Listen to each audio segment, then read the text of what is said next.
Bonjour mes amis et bienvenue sur Create Your Paradise. Ça fait longtemps que j'ai pas fait une petite vidéo et encore plus longtemps que j'ai pas fait une petite vidéo blabla. J'ai enfin l'occasion d'en faire une petite, j'ai 1 heure devant moi où je me retrouve un peu seule dans ce petit espace. Donc je me suis dit, je vais faire une petite vidéo. Parce qu'en plus, eh bien, tout le monde ne me suit pas sur Instagram. Donc il y a des personnes qui s'inquiétaient parce que c'est vrai que la dernière vidéo que j'ai postée, c'était en Inde. Donc il y en a qui pensaient que j'étais toujours en Inde. D'autres qui pensaient que il m'était peut-être arrivé quelque chose. Donc tout va bien. Maintenant, j'ai continué de poster régulièrement. Je poste régulièrement tous les jours des stories sur Instagram. Mais tout le monde effectivement n'est pas sur Instagram, donc on pouvait voir l'évolution du voyage. Et puis c'est vrai qu'il est arrivé à un moment dans le voyage où je continuais de poster, parce qu'en fait j'avais envie de faire des vidéos sympathiques avec des explications sur ce que je visitais. Mais ça me prenait un petit peu de temps, peut-être encore une fois étais-je mal organisée, parce que je sais pas comment les gens font des vlogs, comment ils font pour poster leur voyage au jour le jour, comment ils trouvent des connexions internet qui sont ok pour poster quand ils veulent.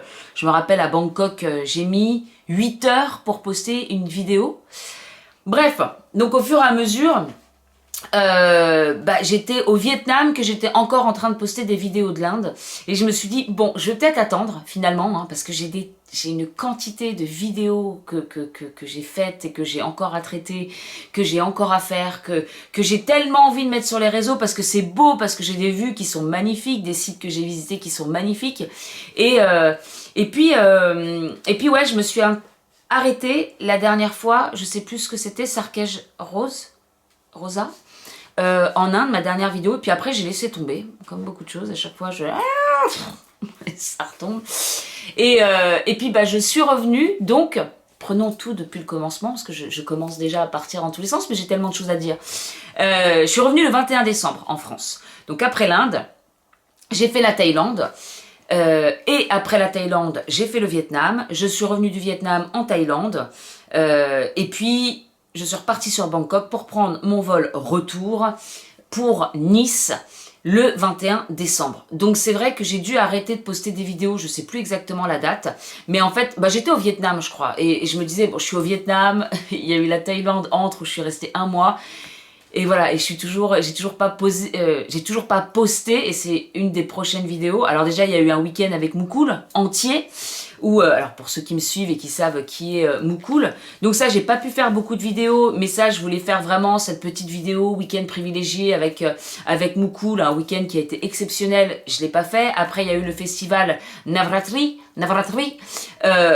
exceptionnel ce festival. Je suis quand même partie en Inde, alors pas pour ça puisque je suis partie en Inde, alors c'est marrant parce que je suis partie en Inde aussi pour revoir Mukul à la base, pour vraiment avoir l'opportunité de le connaître, et j'ai pu enfin vraiment le rencontrer, enfin avoir des heures avec lui, seul à seul, pour discuter de tout, de rien, de plein de choses, et c'était génial.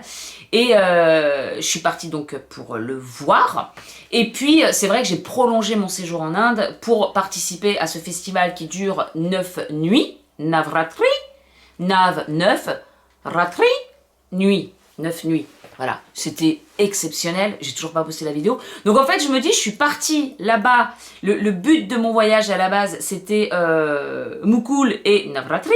Je sais pas pourquoi il faut que je prononce comme ça, je n'en sais rien.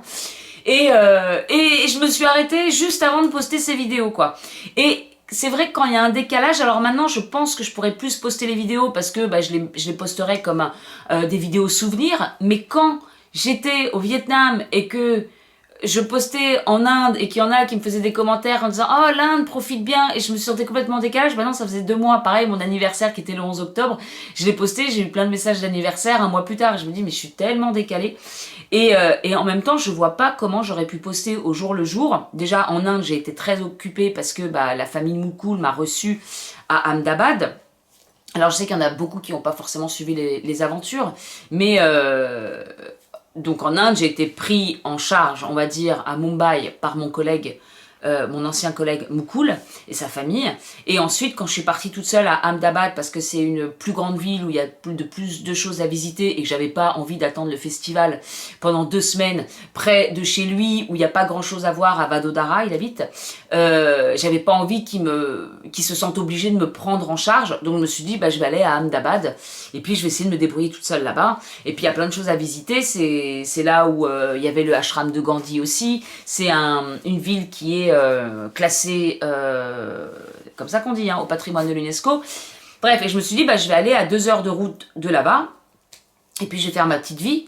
Heureusement quand même que Mukul a contacté donc son cousin, Dewang, qui venait juste de retrouver sa femme qui revenait de 1 an et demi en Pologne et qui était un petit peu déprimée, je crois, de revenir en Inde, à Ahmedabad. Elle a adoré la Pologne. Et puis en fait, ils sont venus me chercher à la gare et puis j'ai vraiment bien sympathisé avec eux, dont Namrata, qui est devenue une copine qui m'a trimballée sur son scoot en Inde. Enfin, c'était extra. On a fait des visites ensemble. Alors j'en ai fait quelques-unes aussi ensemble, mais honnêtement, avec du recul, j'avais peur d'aller seule en Inde. Et effectivement, c'était quand même compliqué d'être seule. J'ai fait 2 visites seules, mais ça m'a endurci, hein. Franchement, ce voyage, peut-être que j'en parlerai ou peut-être dans une autre vidéo, on verra. Mais c'est vrai que j'ai pas l'occasion d'en faire beaucoup en ce moment. Donc je vais essayer de faire un petit peu, de vous dire tout ce que j'ai à dire dans cette vidéo. Et voilà, et j'ai fait 2-3 petites choses seule, donc pas énormément. J'ai marché pas énormément non plus seule dans les rues ou de Mumbai ou d'Ahmedabad. Mais c'est vrai que c'est compliqué au début, et puis après quand je suis retournée à Mumbai juste avant de partir en Thaïlande, là j'étais toute seule, j'ai pris mon Uber toute seule, je suis arrivée à l'hôtel toute seule. Mukul il était plus là puisque la famille était rentrée à Vadodara.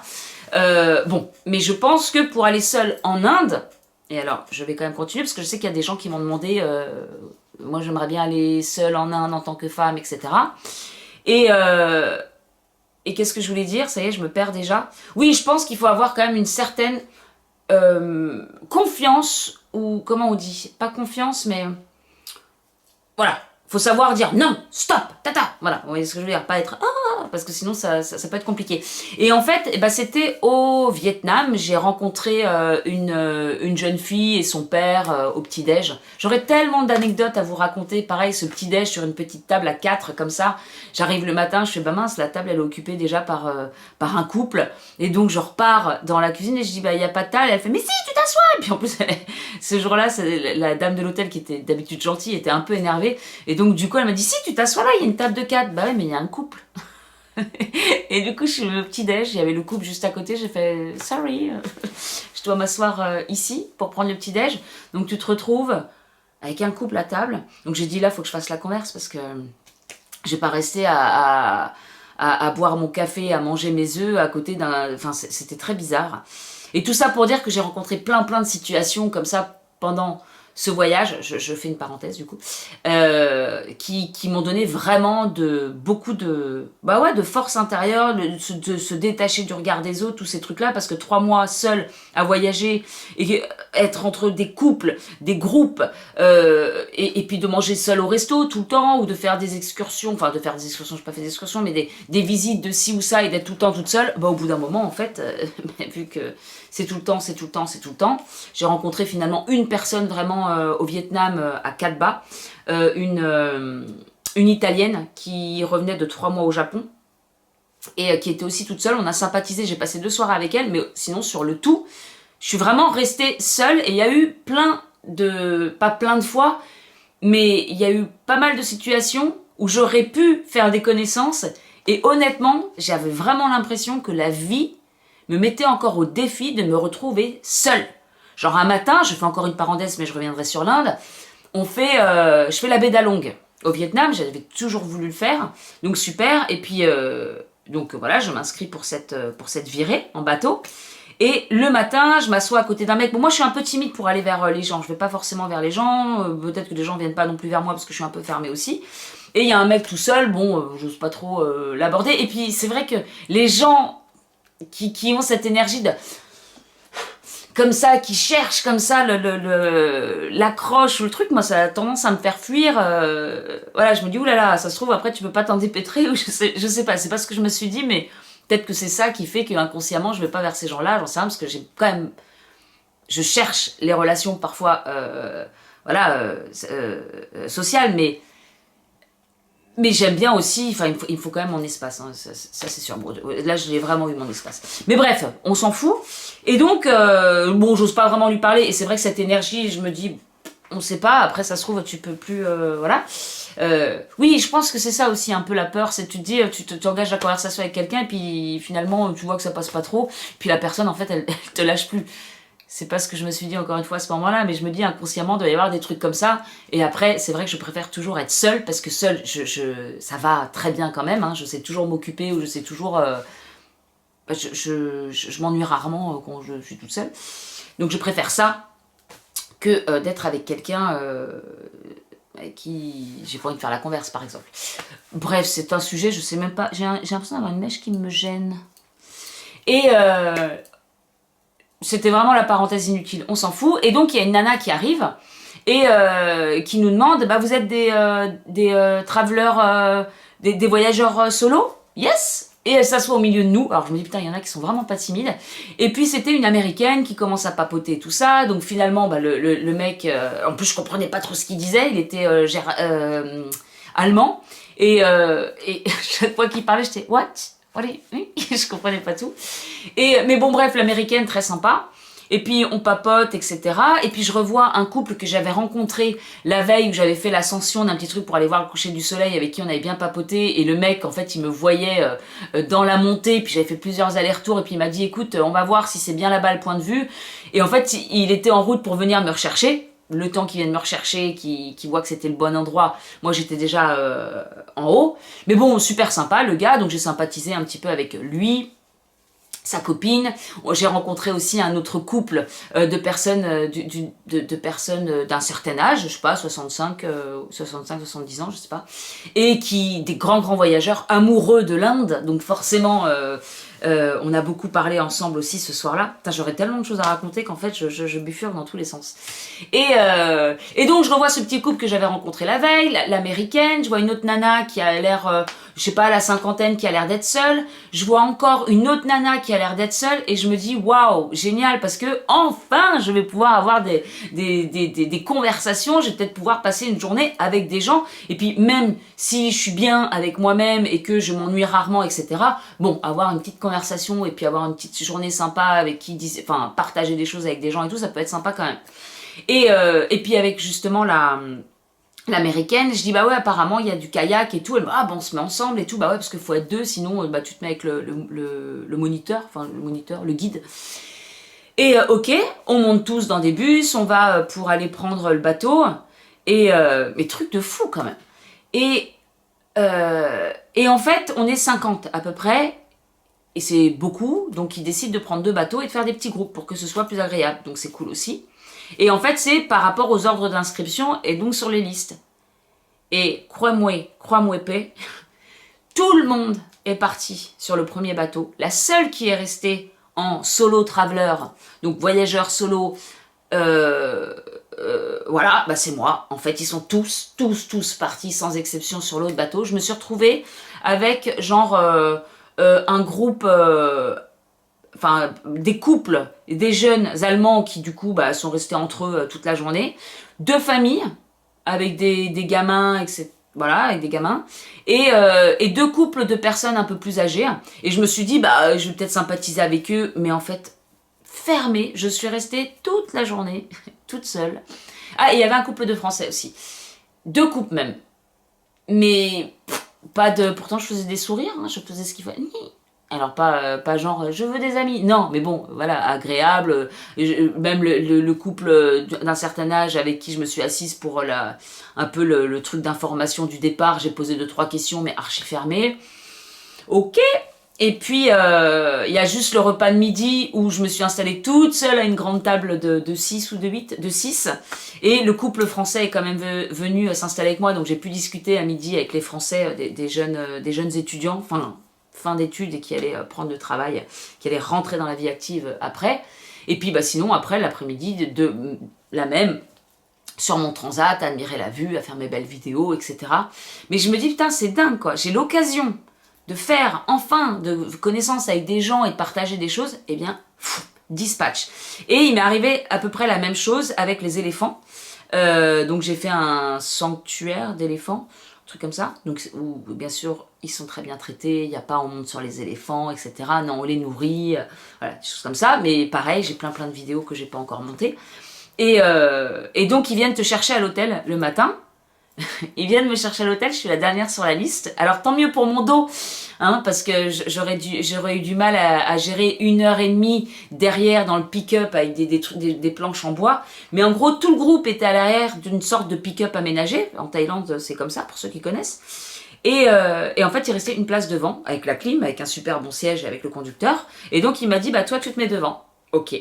Donc je suis partie devant, donc d'un côté je dis c'est cool parce que quand j'ai vu le bus, le minibus arriver, ben, c'était pas vraiment un minibus et je sais que j'aurais eu du mal avec mon dos de rester, enfin j'aurais eu des douleurs quoi. Là il n'y avait aucun souci. Mais en même temps bah, j'entendais tout le groupe faire connaissance à l'arrière et discuter entre eux. Donc moi quand je suis descendue, bah, je connaissais personne après 1h30 de route. Et en fait les choses elles ont été vachement comme ça. Et je me dis bon bah c'est peut-être aussi une expérience ce voyage pour se retrouver vraiment seule. Et en fait, moi qui me pensais vraiment seule et pouvoir assumer cette grande solitude sans problème et tout ça en France, ben, c'est pas la même que quand tu te retrouves à... combien ça fait de kilomètres? Bon, quand tu te retrouves à l'autre bout du monde, on va dire, dans des contextes qui parfois sont un peu compliqué. Alors je parle pas de l'Inde parce que je me sentais vraiment entourée donc j'ai pas ressenti ça, mais voilà, quand tu sais que t'as quelqu'un en Inde que tu peux appeler, que tu peux, d'ailleurs j'ai eu des petites problématiques pour comprendre parfois des mecs dans les Uber, d'ailleurs j'ai plein de trucs à raconter, le Uber là qui savait pas conduire, et le mec il sait pas conduire.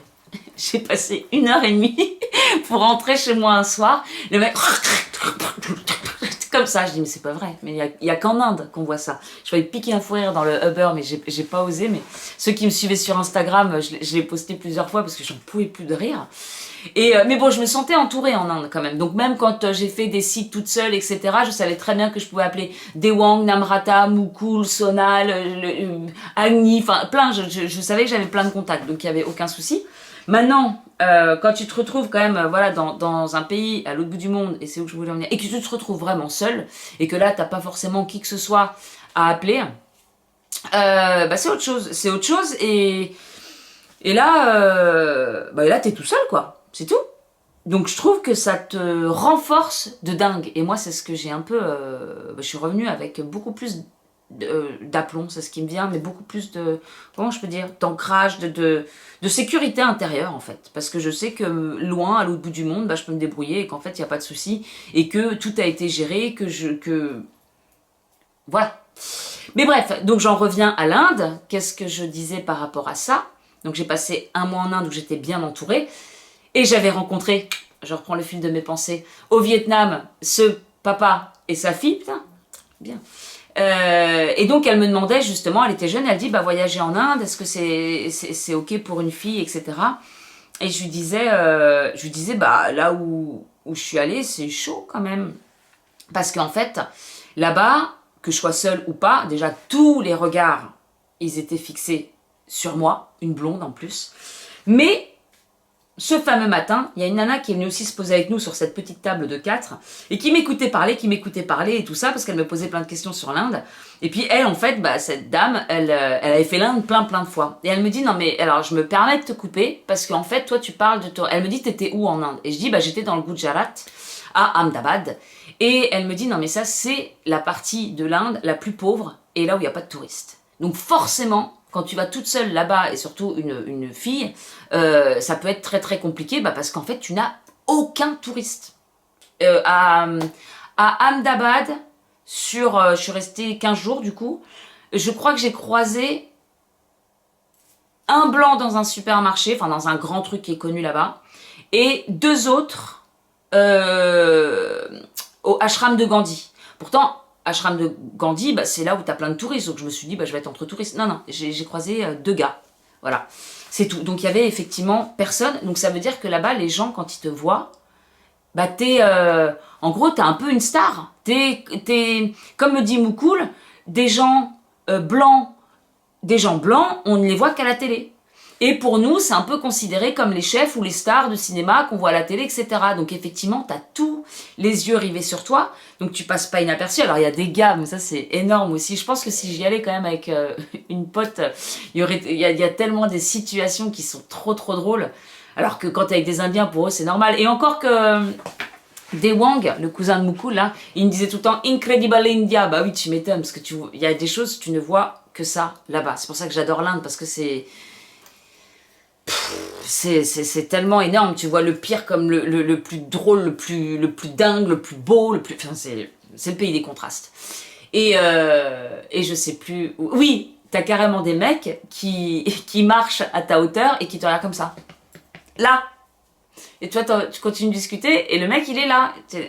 Mais ça ne se fait pas ce que tu es en train de faire. Ça ne se fait pas, c'est bizarre. Donc quand t'es toute seule et que t'as tous les gars qui te regardent, et les femmes aussi bien sûr, mais parfois t'as vraiment des regards de gars qui sont insistants. Et je me rappelle quand je suis revenue du coup de Sarkej Rose, je crois que c'était ça, ou du ashram de Gandhi, je sais plus. J'ai fait 2-3 visites toute seule. J'ai fait aussi le temple Jain, là, bah, c'est une des prochaines vidéos, ce temple, il est... Mais... Les temples là-bas, ils sont exceptionnels. Ils sont exceptionnels. Pourtant, moi, je suis pas très réceptive à tout ce qui est temple. Par exemple, la Thaïlande, pour ça, les temples et tout ça, moi, c'est tout ce qui est un peu bling bling, or, ça brille partout. Moi, ça m'a pas touché. Voilà. Bon, c'est joli, ça brille. Mais c'est pas un truc... J'ai pas beaucoup visité d'ailleurs en Thaïlande. Hein. Je me suis surtout posée là-bas. J'ai fait mon quotidien, voilà. J'étais à Chiang Mai surtout. Mais en Inde, c'est époustouflant. C'est juste... T'as l'impression d'aller dans certains temples. Donc si vous les avez pas vus, bah, j'ai posté des vidéos notamment sur les stepwells, les puits, qui sont des grands puits, c'est plus que des puits. C'est aussi des lieux de réunion, etc. Bref, j'explique tout dans les vidéos. Quand tu vas là-dedans, t'as l'impression d'être dans un monde, dans un autre monde, que t'as l'impression que c'est des extraterrestres qui ont fait ça, parce que tu te dis comment les humains ils ont fait ça.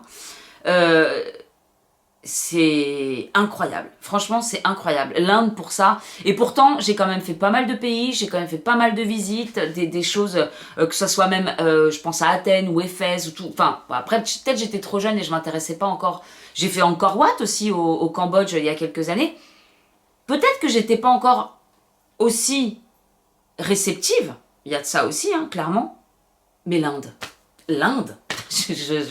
Moi qui suis pas monument, j'ai envie de faire tous les monuments de l'Inde parce que c'est époustouflant. Bref, ça c'était encore une autre parenthèse. Et donc elle me disait, cette dame au petit déjeuner, putain je perds pas le fil, hein, je suis contente de moi. Elle me dit, bah ouais, là-bas en fait c'est vrai que c'est un des coins les plus pauvres et là où il y a le moins de tourisme. En fait j'ai déjà dit ça. Et donc la nana, elle disait à la nana, et voilà, comme ça je vais pouvoir clore ce sujet-là.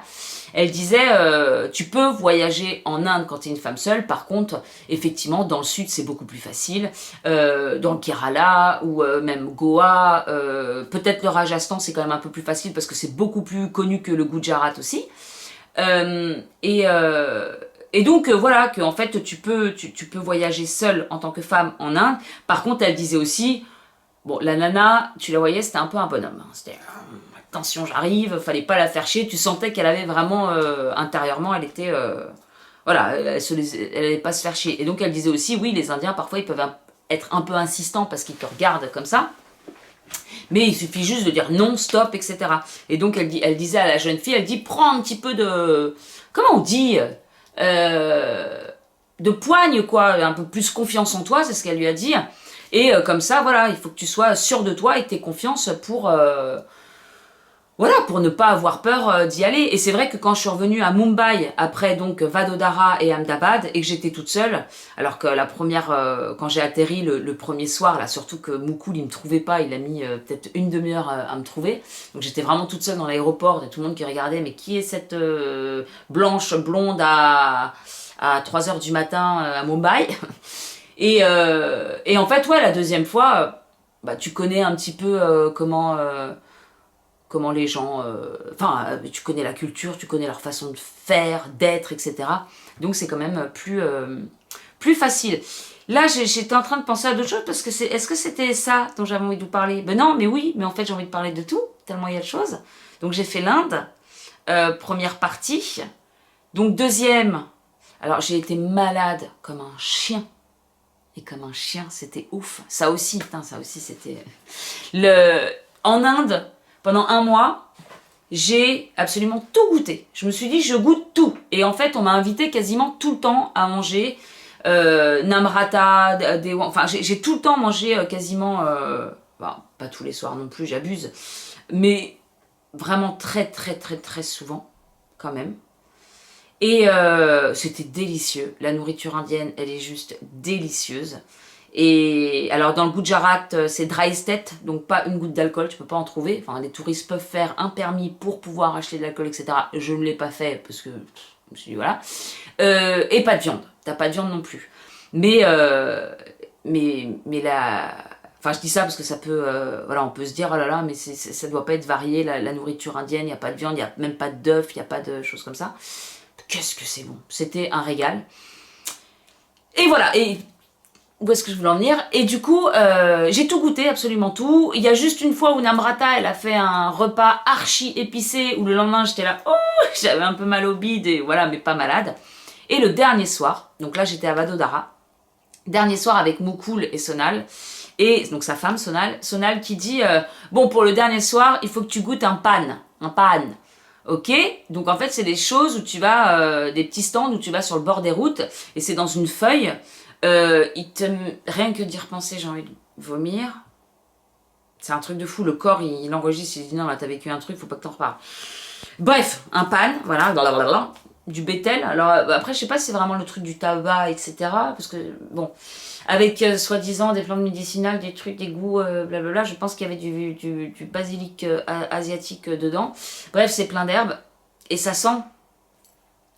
J'ai du mal. L'anis. Je déteste l'anis. Et je pense qu'en fait, ils n'ont pas aimé Mukul et Sonal quand je leur ai dit que j'étais vraiment malade. Je crois qu'ils m'ont pas vraiment cru parce que c'est quelque chose de très bon et de très sain, healthy. C'est vachement bon pour la santé, les pannes, etc. Pour tout ce qu'ils mettent dedans, les herbes médicinales, les trucs, les petits trucs qui sentent la menthe, blablabla. Mais en fait, donc eux, ils l'ont mangé à deux, et moi, ils m'ont dit, allez, t'es obligé de le mettre entier dans ta bouche, un truc comme ça. Je pouvais plus m'en débarrasser. Ensuite, je remonte sur le scoot, je vais très vite pendant cette... Je remonte sur le scoot avec Mukul, je suis derrière, et là, j'en ai partout, là. Sur le côté, Et je déteste, en fait, ce truc-là. C'est l'anis, réglisse, je sais pas, ça a un goût comme ça. Et je sens que mon corps, il fait j'en peux plus. Mais en même temps, je suis sur le scoot, j'en ai plein dans les dents, j'arrive pas à l'avaler tellement j'aime pas ça. Et en même temps, je me vois pas cracher parce que j'en ai partout. J'ai même la photo, mais j'ai jamais pu la regarder parce que ça me rappellerait trop. Déjà, rien que là, mon ventre, il fait des. C'est dingue, hein. C'est ouf, le corps. Et voilà. Bref, je rentre à l'hôtel. Le lendemain, je prenais donc un avion pour faire Vadodara, Mumbai. Mumbai, je restais une nuit à Mumbai et je repartais à 6h du matin pour Bangkok. Et là, 5h du matin, je me sens trop mal. J'essaye de vomir. Alors moi qui déteste mettre... J'ai jamais réussi à vomir en mettant les doigts ou quoi que ce soit, mais là j'essaye de toutes mes forces et j'y arrive pas. Il faut que je vomisse, je pars demain matin, quoi. J'étais en stress total. Et là, vers 7h du matin, je me vide. Une malade comme je sais pas quoi, la tête qui tourne, j'arrive même pas à sortir de mon lit, j'arrive même pas à tenir debout, je suis mais, je me dis mais comment je vais faire, j'ai des avions qui s'enchaînent. Je le dis à Mukul qui me dit ah bah va juste prendre l'air dehors, ça doit pas être grave. Non mais je ne tiens pas debout. Finalement ils devaient m'accompagner tous les deux à l'aéroport. Mukul a été retenu par le travail, c'est sa femme qui vient à l'hôtel, là qui me dit bah bois du jus de je sais pas quoi, de citron, je prends le truc, je sens un peu cette odeur un peu indienne, typiquement indienne, avec du jus chaud, de la citronnade, mais chaude, avec encore des sortes d'épices, parce qu'ils mettent des épices partout, même quand tu vas prendre un jus près d'un stand, là, ils te filent le jus citron avec des épices partout. Tu sais, tu peux pas ne pas avoir d'épices. Et je dis, ah non, moi je peux pas. Bref, on arrive à récupérer un Uber, je suis comme ça dans un taxi, et puis bah, on se dit au revoir. Je sais pas comment, alors j'avais de l'Imodium heureusement, mais j'avais pas des trucs pour le vomi. J'arrive à tenir les 1 heure de vol, j'arrive à prendre mon Uber, arriver à l'hôtel, et c'est marrant hein, quand même le corps, hein, parce que tu te dis, Putain, j'ai des trucs là, d'avoir reparlé de ça, j'ai des... Ah ouais, ça m'a déglingué ce truc-là. Et j'arrive à l'hôtel, il m'avait surclassé, j'avais une chambre d'hôtel incroyablement belle, dont j'ai pas vraiment pi profiter parce que je suis arrivée et puis je bois mon thé, il va refroidir. J'ai pas vraiment pu profiter de cette belle chambre d'hôtel, mais vraiment luxueux, c'était chouette avec la vue indienne, genre un peu des... les contrastes. Et là, je me sens mal, donc je disais, ouais, le corps, c'est dingue à quel point il peut tenir, mais c'est comme, j'ai envie de dire, je me rappelle d'une fois à Paris, j'avais pris une cuite phénoménale, pour les 40 ans de ma pote d'ailleurs, mais alors phénoménale. J'étais même tombée, je crois, dans des escaliers à la...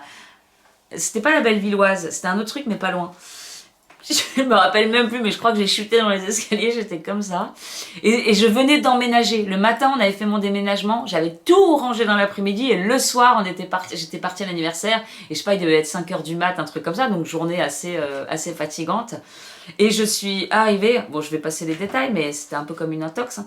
Mais tout allait bien, le Uber, nanan, j'arrive, les yeux comme ça, j'ouvre ma porte, papa. En plus, c'était la première fois, donc j'ai bien reconnu ma porte, ça allait.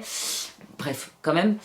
Et là, je suis arrivée, et tout est parti, et je me suis endormie sur mon canapé, je me rappelle, j'avais encore mon sac, j'avais ma robe, j'avais une petite robe, je me suis endormie sur mon canapé comme ça, et quand je me suis réveillée, j'étais comme la veille avec le sac, et j'avais pas de rideau, et j'avais la grande baie vitrée qui donnait sur des immeubles en face. Bonjour. Bon, en fait, c'était des bureaux, mais au début, j'ai dit merde, les gens, ils ont dit, mais c'est qui cette nana là qui a fallu... Bon, ils s'en foutent, on s'en fout, il y avait personne, de toute façon, c'était des bureaux. Mais tout ça pour dire que le corps, même quand dans des situations comme ça, mais il tient, jusqu'à ce qu'il lâche tout. Et en fait, je suis arrivée à l'hôtel à Mumbai, et là, encore pire, enfin pas pire, mais aussi pire que la veille. Donc là, j'ai demandé à un mec, je dis, s'il vous plaît, est-ce que vous pouvez aller me chercher des cachets, donc, parce que Namrata m'avait donné un nom de cachet qu'il fallait absolument acheter pour ne plus vomir. Le mec est parti me chercher des cachets. On m'a apporté aussi un bol de riz avec rien du tout pour que j'ai quand même quelque chose dans le ventre. Mais c'est dingue, hein. Et dingue le corps se rappelle là. Et du coup, j'ai un peu un haut le cœur. Pardon. Et donc voilà, malade comme je sais pas quoi. Et la nuit et le matin, à 6 h du matin, j'ai pris mon Uber pour aller prendre le vol pour la Thaïlande, où j'étais encore bien mal.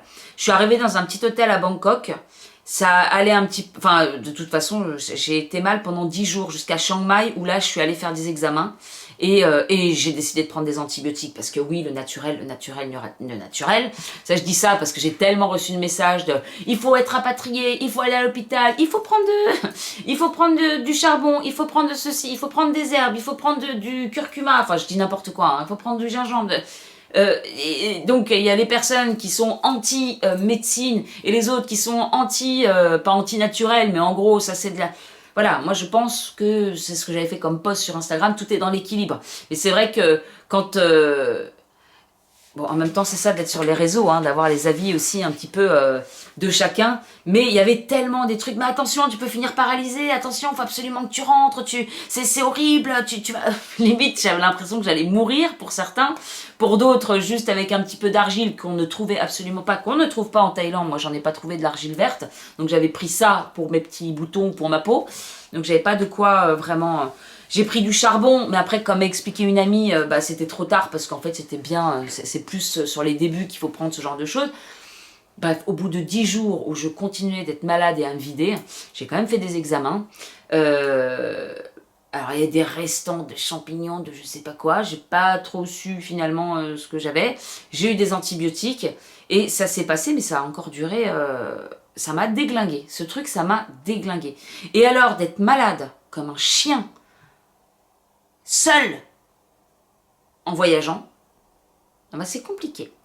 Voilà, c'est compliqué, pas plus que ça, mais je me suis retrouvée à Bangkok, dans un hôtel, en plus, où j'avais pris 5 nuits, et j'aurais pas du tout dû prendre là, parce que c'était vers Khao San Road, donc c'est bien, parce que c'est là où t'as toute la fête, les bars. Mais en fait, moi, je m'en fous, je suis toute seule, je vais faire mon petit resto le soir, après, souvent, je vais dans ma chambre, et puis je fais mes trucs. Mais ça a du mal à passer depuis que j'ai parlé de ce truc-là. Depuis que je parle, enfin, depuis que je parle ouais, de cette intox qui a donc duré 10 jours. Donc Bangkok, la première fois, j'ai pas trop aimé parce qu'en plus, donc j'étais dans un hôtel qui était pas loin de cette rue et de tout ce qui est un peu touristique. Mais en fait, c'était beaucoup de... Un hôtel un petit peu... Ça, franchement, pour le prix, ça allait. Ça devait être 13-15 euros la nuit en plein Bangkok à côté des trucs touristiques. Mais c'était un peu glauque, j'avais pas beaucoup de lumière dans la chambre, j'étais malade, j'arrivais rien à faire. À chaque fois que je sortais pendant 1 heure, vite je revenais parce que j'avais peur, parce que ça continuait. J'arrivais pas à me sortir de ça, donc je suis restée 5 jours à Bangkok et c'était un peu le cafard quand même. Là, c'était un peu la déprime, tu peux rien faire parce que t'es malade, t'oses pas t'éloigner de ton hôtel, tu profites pas forcément de ce qui est sympa, des trucs culinaires. Voilà, t'es dans un hôtel où t'as plutôt plein de jeunes qui font la fête et toi tu vas te faire... Bon après ça je m'en foutais mais voilà, toi tu vas faire ton petit apéro toute seule, ton petit resto toute seule. T'es dans un contexte bof. Alors que quand je suis retournée à Bangkok à la toute fin du voyage, là j'étais vraiment dans le quartier un petit peu new-yorkais, alors le quartier d'affaires en fait, avec les centres commerciaux, les tours, les gens, et j'avais envie d'un peu de ce bain de foule, de me sentir un petit peu comme si j'étais un peu à New York. Moi je kiffe l'ambiance New York, alors j'irais peut-être pas y vivre encore que pendant quelques mois, pourquoi pas. J'aime bien aussi ce genre d'ambiance et c'est ça que j'avais envie de trouver à Bangkok quand j'y suis allée, faire un petit quotidien dans ces mégalopoles là. Ce que j'aime bien aussi, c'est bains de foule. Avec tous ces coffees, ces restaurants, ces trucs, ces blabla, bref, le centre d'affaires quoi. Un peu qui me rappelle aussi la Défense, en beaucoup plus grand quand même. Et là, ouais, là c'était sympa. Et en fait, si je retourne à Bangkok, si je repasse par Bangkok, j'irai plutôt là. Il y avait aussi un énorme parc où tu pouvais courir, où tu pouvais faire ton sport, etc. C'est plus ça que j'aurais dû viser plutôt que Khao San Road. Donc les 5 premiers jours à Bangkok, ils étaient quand même compliqués. Ensuite, je suis partie à Chiang Mai pendant 3 semaines quand même. Donc super mignon. Alors le truc c'est que contraste avec l'Inde parce qu'à Chiang Mai j'ai eu l'impression de me retrouver un petit peu en Europe quand même, en Occident. Je sais pas, t'as 50% d'occidentaux et puis 50% de Thaïlandais. Donc je me sentais pas très dépaysée alors que l'Inde... Et d'ailleurs, ce que je voulais vous dire aussi sur l'Inde, quand j'ai fait cette visite avec Mukul, donc on a fait une visite, j'arrive jamais à me souvenir du nom, c'est à Gandhinagar. C'est un temple qui est juste incroyable. T'as pas le droit de filmer, tu laisses tes portables, tu laisses tout à l'entrée. On a passé peut-être 6 heures dans ce temple, parce qu'en plus t'as des spectacles, c'est genre un peu un Disneyland, mais avec un temple. C'est archi riche, c'est propre, c'est magnifique, c'est beau. J'étais toutes les 2 secondes au début comme ça. Bon après j'ai arrêté de le faire, mais au bout de 6 heures. Mais je dis mais j'ai pas mes photos, j'ai pas mon appareil, je peux pas faire de vidéo. C'était mais incroyablement beau. C'était waouh, c'était un moment hors du temps. Et en plus avec Mukul. Donc c'était magique ce moment-là. Déconnecté de tout. Et pourquoi je disais ça? Oui, et en fait il y avait des groupes scolaires qui étaient là-bas. Et bien sûr qui n'avaient jamais vu une blanche de leur vie.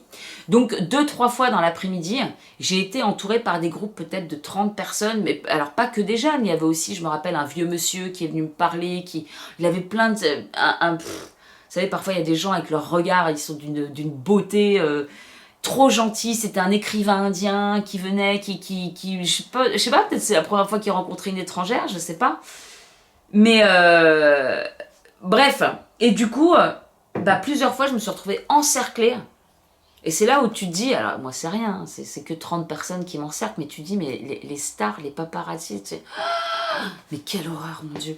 Et donc là, j'étais comme ça, et puis il me posait des questions, et moi, mon cœur, il commençait à battre parce que je me sentais mais complètement étouffée par tous ces gens qui étaient là. Hi, oh, and where are you from? Oh, what's your name? Oh my God, oh, you're blonde. Oh. Et puis t'avais Mukul qui me voyait à côté, Mukul. Et donc il disait, et vous alors, vous venez d'où? Et toi, comment tu t'appelles? Et toi, comment tu t'appelles? Et toi, alors vous êtes de quelle école? D'où? Du Rajasthan, d'accord. Où au Rajasthan? Moi j'étais là. J'étais tétanisée, je savais plus quoi dire. Tellement gênée d'avoir autant d'attention sur moi, tous les regards, tous les gens derrière qui limite se bousculent, mais j'abuse même pas quand je vous raconte ça, quoi. Et puis c'est arrivé genre 2 fois, et puis j'ai remercié beaucoup, j'ai dit merci de poser des questions, moi j'en suis incapable, et en fait j'ai pas envie de poser des questions, j'ai juste envie que de me retrouver seule, parce que c'est trop. C'est beaucoup trop de personnes autour qui te posent plein de questions, des photos. Alors combien de fois j'ai fait des photos dans les rues, alors ou de Mumbai ou d'Ahmedabad, Vadodara, non, mais bon, je me suis pas baladée 15 000 fois, mais après, je crois qu'à la fin du voyage, je faisais plus attention que tout le monde te regarde. C'est assez dingue d'avoir quand même tout...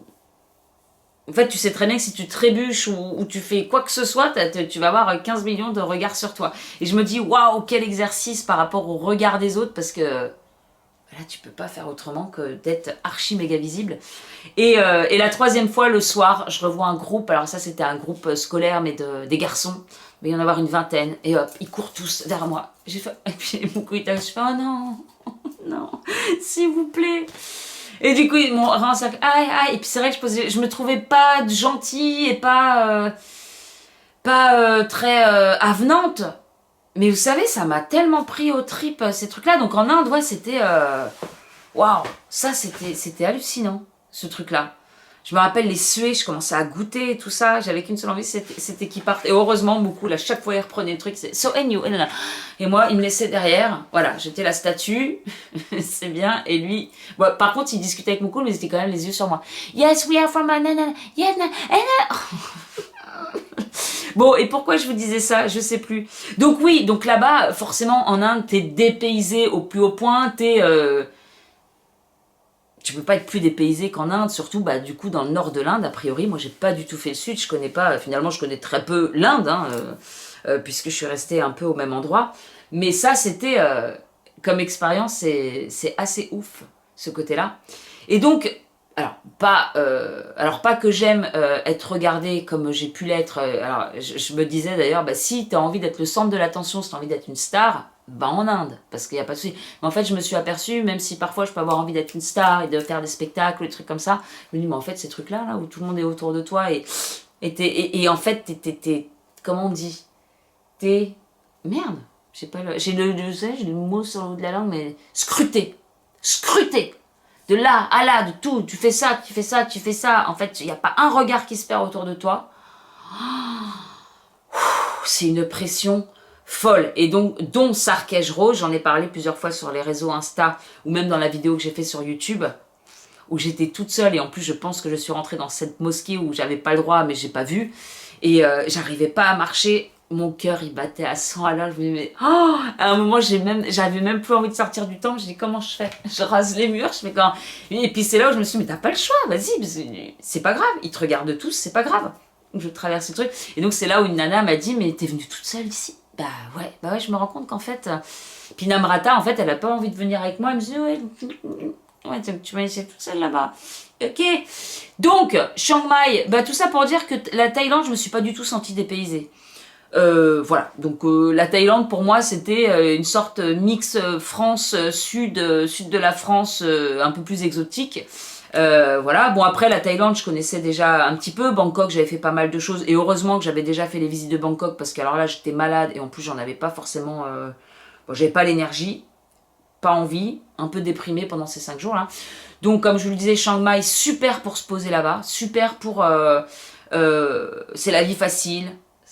Ça c'est, tu te sens en sécurité. J'étais avec mon PC dans des parcs à bosser jusqu'à 8h du soir. Tu rentres chez toi, tu fais 1 heure pour marcher, pour rentrer dans le sud. À un moment, j'étais dans le sud de Chiang Mai. J'ai changé 3 fois de Airbnb.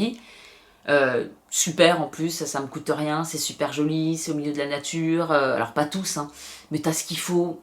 Franchement génial. Donc c'est super pour se poser, pour bosser en tant que nomade. D'ailleurs, il y a une américaine que j'ai rencontrée qui me disait, enfin pas qu'elle d'ailleurs, une autre nana aussi, c'est la ville des nomades. T'as des cafés absolument partout, qui sont aussi beaux les uns que les autres. Bon par contre j'ai pris des kilos là-bas.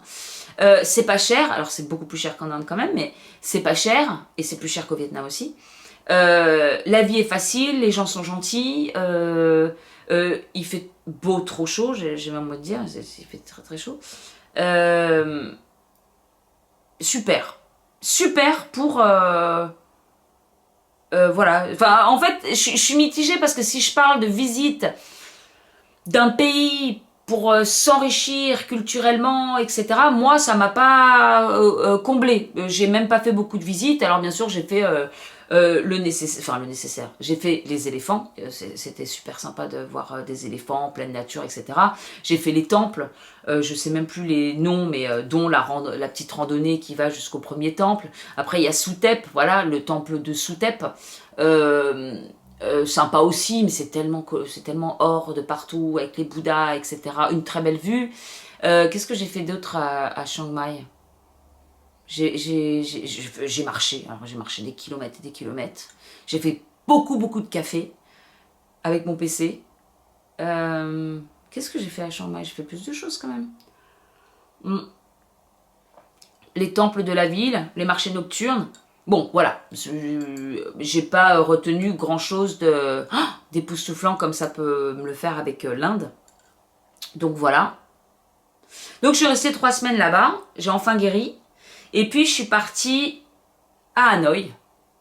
Alors pareil, j'ai fait plein d'erreurs aussi dans mon voyage. Il faudrait 15 millions de vidéos pour vous parler de tout ça. Pourquoi je pense à ça? Parce qu'à la base, c'était le Cambodge pour aller au Vietnam, mais en fait, j'ai laissé mon billet de bus. Bon, dans l'organisation, bon, il y a eu aussi d'autres facteurs qui ont fait que je devais m'organiser, prendre des billets avant, etc. Bon, bref, peu importe, on s'en fout. Donc, je suis partie de Chiang Mai à Hanoï. Hanoï, et c'est là encore où je reparle de la force intérieure. Donc, pour le coup, à Chiang Mai, j'ai rencontré une personne à qui j'avais fait le thème astral et qui m'a dit, bah moi je suis à Chiang Mai. Je dis, bah écoute, si je passe par Chiang Mai, je t'appellerai. Donc j'ai vu cette personne 2-3 fois et mine de rien, ça me faisait un petit contact sur Chiang Mai. C'est bête, mais ça joue quand tu sais que tu peux appeler quelqu'un si besoin, parce que si jamais il m'était vraiment arrivé quelque chose, même si on était peu en contact et qu'on s'est vu peu de fois, bah voilà, c'est une Française qui est là-bas, que je connais pas énormément, mais avec qui ça passe bien, donc voilà. Tandis que là, pour le coup, alors c'est marrant parce que quand je regarde finalement en Inde, bah, j'ai été un peu entourée, même beaucoup, donc il y avait quand même un soutien. En Thaïlande, bon, je suis arrivée, j'étais complètement seule. Quand je suis arrivée à Chiang Mai, j'ai dit à cette fille, Charlotte, coucou si jamais tu m'écoutes, bah, ça te dit qu'on se rencontre, etc. Donc, bah, quelque part à Chiang Mai, j'ai quand même l'impression d'avoir, de pouvoir appeler quelqu'un si besoin. Par contre, au Vietnam, alors là, personne.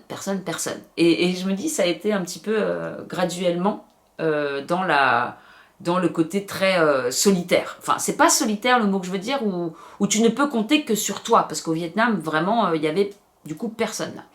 Et à Hanoï, non mais cette ville, et là ils vont faire Pékin Express, la finale à Hanoï, mais comment ils vont faire? À Hanoï, alors ça m'a fait penser un petit peu à l'Inde, même si bien sûr c'est beaucoup plus moderne à Hanoï, mais en fait au niveau du bordel, voilà, du bordel, de la circulation, de tout ça. Et c'est vrai que j'ai pas été beaucoup à pied en Inde, donc je peux pas voir comment on fait pour traverser les rues en Inde.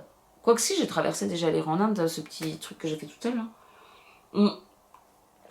Mais Hanoï, tu te fais écraser, j'ai été 2 fois poussée par une voiture. Et il y a un côté chez eux où en fait il n'y a pas de regard. Et ça j'en ai discuté avec beaucoup de personnes, j'en ai pas rencontré 15 000, mais quand j'ai un peu discuté, puis les gens ils font toujours à peu près le même trip. Oui, non, je me trompe, entre les pays. Non, j'allais dire, ils font un peu les mêmes trips Inde, Thaïlande, Vietnam, pas du tout. Non, mais en tout cas, au Vietnam, ils passent par Hanoï. Donc, les gens que j'ai rencontrés au Vietnam, on a parlé d'Hanoï, et à chaque fois, tout le monde est flippé de traverser là-bas. Alors, je sais pas si vous avez déjà été à Hanoï, ou même à Ho Chi Minh Ville. Moi, je connais pas Ho Chi Minh. Pas encore, peut-être que j'irai y faire un tour. Mais j'avais déjà vu, quand même, sur Internet, que c'était très difficile de traverser, et que tu as carrément des tutos pour apprendre à traverser, et je me suis rappelé de ces tutos. Parce qu'en fait, tu peux pas, tu vois, quand tu traverses et que tu sais pas trop dans quel sens, tu fais un geste, ou bah allez-y, ou je passe par là, ou tu arrives à te comprendre par le regard pour savoir où tu vas. Là-bas, il n'y a pas. Il n'y a pas. Ils sont tous sur leur scoot, ils défilent. Alors là, les feux rouges, on s'en fout un peu. Et en fait, ils foncent et ils te regardent comme ça, et ils continuent. Ils continuent. Et il n'y a pas de je dévie ou je contourne, il n'y a pas ça, ils continuent. Donc tu te trouves devant, tu fais comme tu veux, ou peut-être qu'il ralentit, et encore que même pas. C'est un truc de fou. Et en fait, je me suis amusée à regarder les étrangers qui traversaient la rue, et combien de fois j'avais vu... Ils étaient tous comme ça, mais on est tous flippés. Tous les gens que j'ai rencontrés avec qui on a parlé de la circulation à Hanoï, même l'italienne, je me rappelle, dans le bus, là, à Kadba, première chose que j'ai dit, je fais, mais comment tu t'en sortais à Hanoï? Elle fait, non, mais à chaque fois que je sortais de ma chambre d'hôtel, je priais. Et j'ai dit, mais moi aussi. À chaque fois, c'est genre, on y va. Voilà. Et elle me dit, mais j'étais mal. S'il vous plaît, faites que je me fasse pas écraser aujourd'hui. Mais vraiment, et moi qui fais absolument tout à pied, donc je veux continuer de tout faire à pied. Et je sais qu'à la fin, quand je suis revenue sur Hanoï, après Kadba et Tam Kok, dont je vais vous parler un petit peu vite fait après, j'ai quand même pris des grab bike. Donc c'est du Uber mais en scoot. Les fois d'après, parce que je dis, j'ai pas envie, pourtant j'adore marcher, je voulais continuer de marcher. Hein. Là-bas, j'ai fait des kilomètres, il y a des journées, j'ai fait des 18 kilomètres à pied. Donc pour vous dire que ça me gêne pas de marcher, surtout dans la ville, j'adore ça. Mais là, c'était juste, non, j'ai pas le courage de gérer la circulation, de gérer, et puis quand même la peur de te faire renverser. Je sais pas s'il n'y a pas beaucoup d'accidents, mais 2 fois, les voitures, elles m'ont touché la jambe, quoi. Putain, c'est dingue. Bon, je bois un coup. Et donc, ouais, avec cette italienne, on en avait parlé, et elle aussi, elle disait, mais comment je flippais de sortir de chez moi pour aller quelque part. Et elle aussi, c'était une marcheuse, donc, mais qui prenait pas beaucoup le taxi ou quoi. Et tu te dis, waouh! Et en fait, c'est là où je reparle, encore une fois, de cette force intérieure, parce que c'est vrai que les premiers jours à Hanoï, en plus, alors là, pour le coup, je suis tombée dans un Airbnb, et j'ai vu le mec qui était super sympa, en anglais, et il laissait son Airbnb être géré par des mecs en bas, dans une boutique et tout. Et j'ai dit, je peux pas. Franchement, ici, c'est une catastrophe. Il n'y a pas de double vitrage. Je suis pile sur la rue avec tous les scooters. C'est une catastrophe. Vous m'avez filé la chambre, elle est sale. Alors moi, je veux bien des trucs simples, mais par contre, il faut que ce soit propre. Et du coup, alors l'Inde, le Airbnb que j'avais en Inde, il était juste exceptionnel et propre. Et c'est super. Maintenant, l'hôtel à Mumbai, qui était censé être catégorie supérieure, sale, enfin c'est jamais nickel. Et le Vietnam, c'est jamais nickel non plus. Enfin moi, dans mon expérience, c'est toujours de l'à peu près. Même des super belles chambres, la chambre que j'ai eue à Tam Kok, là, je m'embrouille un peu les... Super jolie, mais putain, pourquoi vous faites pas les... Je comprends pas, c'est pas propre, c'est quand même dommage, ça gâche. C'est pas entretenu, c'est... Donc voilà, Thaïlande, nickel, aucun... C'est propre, c'est... Bon, pourquoi je parle de tout ça, je sais plus, c'est mes constatations. Donc ouais, quand je suis arrivée à Hanoï, c'était vachement compliqué, surtout qu'il m'est arrivé un truc, en plus, vous savez, j'ai pris le forfait free, et en Inde, 35 gigas de données, donc génial, je m'en suis aperçue qu'après, en plus. Thaïlande, 35 gigas de données, donc j'avais internet partout, et j'étais persuadée que le Vietnam aussi. On atterrit à Hanoï, et là, je me sers, mais 30 secondes d'Instagram juste pour lire les messages qu'on m'a envoyés pendant le vol. 47 euros. 47 euros. Heureusement, entre-temps, j'ai reçu le texto de Free. J'ai quand même regardé, je sais même pas pourquoi j'ai regardé le texto, parce que normalement, je ne regarde pas, parce que pour moi, j'avais mes 35 gigas au Vietnam. Et je regarde, et là, il n'y a pas écrit, vous pouvez profiter de votre abonnement en 35 gigas. Mais par contre, le méga est à 7 euros. Le méga. J'ai dit, oh mon Dieu. Et là, j'ai commencé à flipper, j'avais mon cœur qui battait à 100 à l'heure, on était encore sur le tarmac. Et puis j'ai vite chopé le wifi de l'aéroport, j'ai regardé mon truc. 47 balles. Alors moi qui étais déjà avec les finances ric-rac, ça me faisait... sachant que... Ouais, alors 5 nuits d'hôtel peut-être pas, mais ça me faisait 4 nuits d'hôtel quoi. Parce que j'ai toujours trouvé des trucs très sympas. Dans la plupart des cas, le Airbnb, j'ai changé vite fait. Hein. Enfin, non, j'ai même pas changé d'ailleurs. Merci le Airbnb. Parce que, en fait, j'ai écourté. J'avais pris 5 jours pour visiter Hanoï et je me suis dit, je peux pas rester dans ce truc-là. Donc, j'ai essayé de chercher une autre chambre. Donc, le mec, l'anglais, il était super sympa. Il m'a invité d'ailleurs au resto un midi.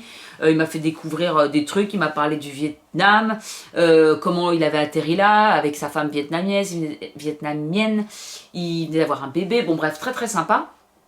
Et puis il m'avait conseillé donc d'aller à Cat Ba, si je voulais faire la baie d'Along. Donc voilà, et puis en fait, je regarde la météo, et au Vietnam, il fait quand même vachement moins beau qu'en Thaïlande. C'est toujours un peu couvert, bon. Et puis c'est vrai que moi, à chaque fois que j'ai vu des photos de la baie d'Along ou même de Ninh Binh, c'est toujours avec un peu du brouillard, etc. Donc c'est assez bizarre.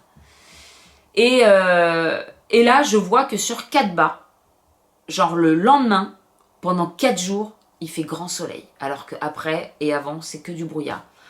Donc, ni une ni deux, je vais prendre un bus pour Katba. Je me prends un Airbnb sur Katba pendant 5 jours. Je suis restée 4 jours. C'est là où j'ai fait la baie d'Along. C'était magnifique. Ça a toujours été mon rêve de faire la baie d'Along. Je me suis dit, un jour, il faudra que je le fasse. Là, je me suis dit, attends, t'es à Hanoï, tu vas forcément faire la baie d'Along. Donc, je suis restée 5 jours à Katba. Super sympa. Puis alors j'ai adoré ça parce que j'ai pu rester longtemps dans certains endroits et faire ma petite routine, mes petites habitudes. Et moi j'ai grave besoin de ma routine et mes habitudes et dans le changement, je trouve ça génial aussi. Donc du coup, je suis restée là. J'ai repris un bus pour aller à Ninh Binh. Et Ninh Binh, c'est la baie d'Along terrestre. Et là je suis arrivée, il faisait moche. Bah ouais, parce que les 5 jours de beau temps, les 4 jours de beau temps étaient passés. C'est pas très loin, c'est à 2 heures de route l'un de l'autre. Et puis bah j'ai pris un petit bungalow là aussi, coup d'entourloupe où j'ai gueulé etc. Mais je vais pas tout vous raconter pas là parce que sinon ma vidéo elle va durer 15 millions d'années.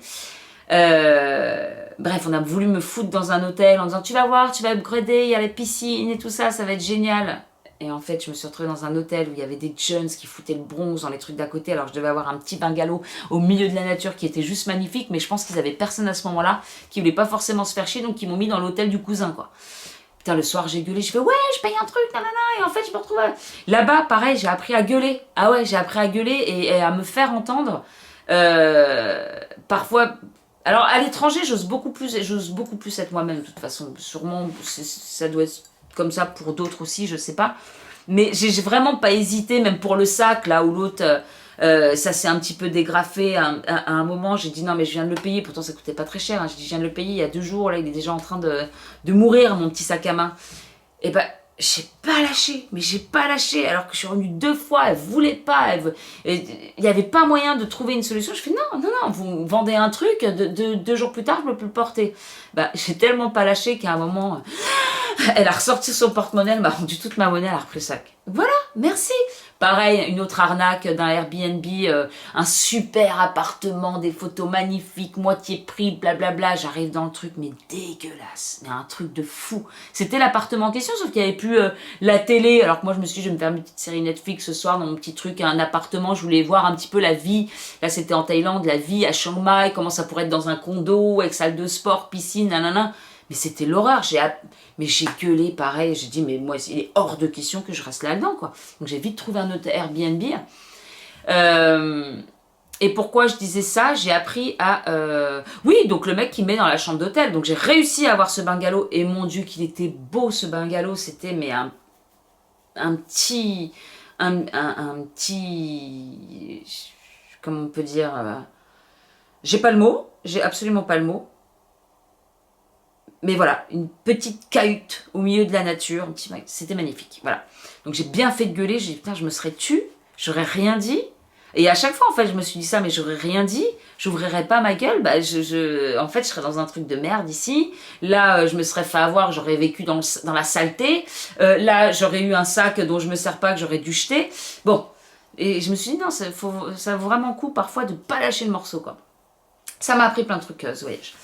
Enfin, ça m'a appris plein de trucs. C'est des trucs que tu sais, mais que tu n'oses pas forcément faire, et tu vois que quand tu les fais, bah, finalement, ça se passe très bien, et que tu obtiens gain de cause, et puis t'es fier de toi de pas t'être laissé marcher sur les pieds, quoi. Et donc, je suis restée dans ces magalos, puis il faisait moche, donc je me suis dit, je vais pas faire... Pourquoi ça me fait des trucs, là je vais pas me faire Ninh Binh sous la pluie et dans le brouillard. Et en fait, vers Ninh Binh, t'avais plein de trucs, des excursions, des formules, quoi. Des formules où on te conduit, blablabla. Et je pensais que j'allais devoir le faire aussi.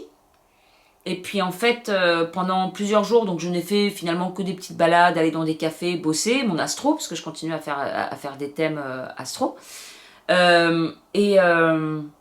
Et puis bon, au bout d'un moment, il fallait bien quand même que je me promène. Donc je me dis, tiens, bah, sur la carte, je vais aller voir ça, je vais aller voir ceci, je vais aller voir cela. Puis en fait, je me suis rendu compte que je faisais absolument tous les sites touristiques qu'il y avait autour.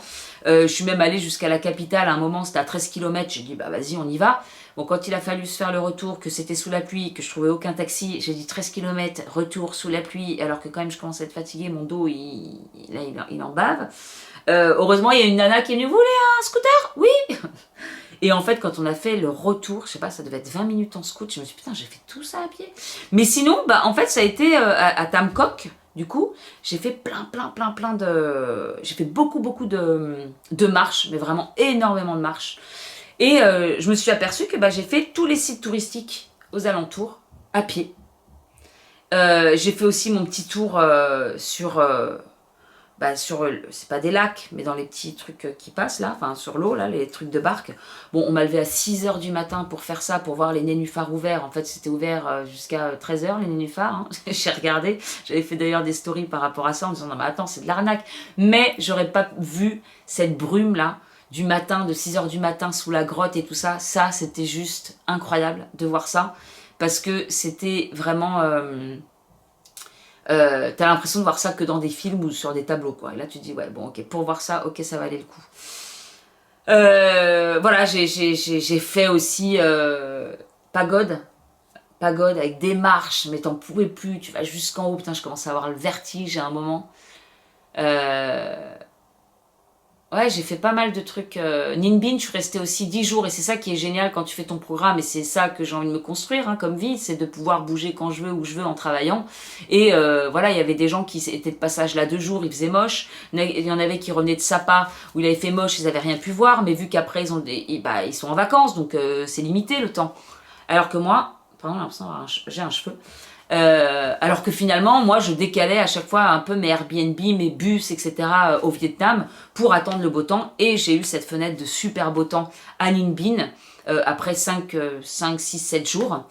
J'ai pu faire des vidéos magnifiques que j'ai toujours pas montées. Je me dis, non mais Cécile, faut pas que tu gardes ça dans ton appareil photo ou dans tes cartes mémoire. Il faut absolument que je les mette quelque part.